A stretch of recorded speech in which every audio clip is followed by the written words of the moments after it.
আসসালামু আলাইকুম রহমতুল্লাহ বরকাতু। ভাই এগুলো কি সত্য না মিথ্যা আমরা জানি না ভাই।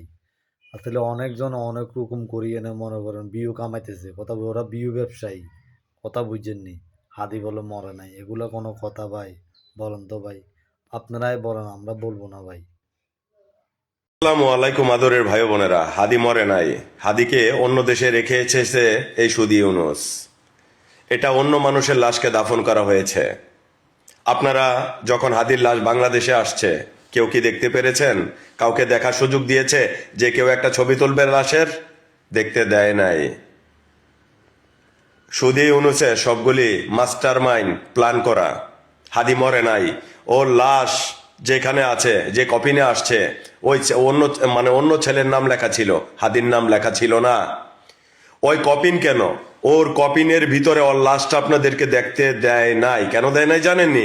হাদিকে অন্য দেশে রেখে এসে বাংলাদেশটা একটা তাণ্ডব ঘটানোর জন্য, বাংলাদেশকে রাজাকারের দেশ বানানোর জন্য এই সুদি ইউনুসের প্ল্যান। আপনারা বিশ্বাস না করেন, উপরে আল্লাহ আছে, এটা হাদি না, এটা অন্য মানুষের লাশকে দাফন করা হয়েছে। চ্যালেঞ্জ করে বললাম,